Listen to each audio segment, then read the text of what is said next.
Alors Atout France est l'agence de développement touristique de la France.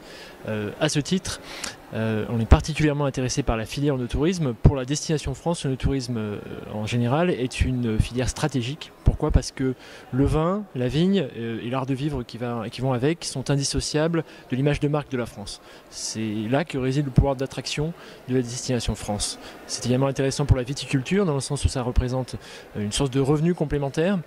Et on voit bien du coup le lien et l'intérêt qu'ont ces deux mondes à travailler ensemble.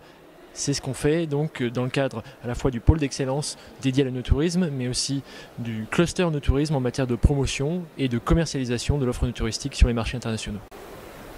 Alors l'onnotourisme pour la destination France est une filière absolument stratégique. Ça représente par an 7,5 millions de visiteurs sur le territoire national.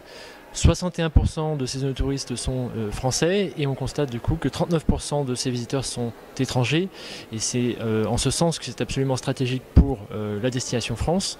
Donc parmi ces 39%, on distingue une surreprésentation de la Grande-Bretagne, des Belges, des Néerlandais et des Allemands qui sont donc les principaux bassins émetteurs de nos touristes vers la France. Ces touristes sont intéressants à double sens, notamment parce qu'ils dépensent. On estime que par séjour, les onnotouristes dépensent sur des postes vins 203 €, donc c'est sans compter ce qui est dépensé sur le reste du séjour, notamment sur l'hébergement. Donc c'est un tourisme intéressant pour les territoires, intéressant pour la viticulture et intéressant pour la destination France, puisque l'onnotourisme est indissociable de la destination France, de ses valeurs, de ce qu'on cherche à véhiculer comme image, l'image de marque, l'art de vivre. Tout ça font qu'il existe un intérêt fort de la part du tourisme et de la viticulture à travailler ensemble pour le développement de cette thématique.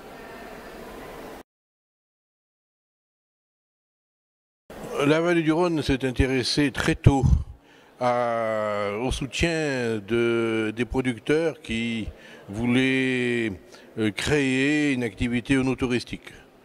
Nous avons été à ce titre parmi les premiers à mettre en place une charte classant les caveaux de dégustation. Nous avons aujourd'hui 400 établissements qui respectent cette charte, qui ont signé, qui se sont engagés et qui sont d'une façon anonyme contrôlés régulièrement. Nous avons aussi connu une augmentation de notre budget interprofessionnel consacré à l'interprofession assez sensible ces dernières années, puisqu'il a été augmenté de 30%.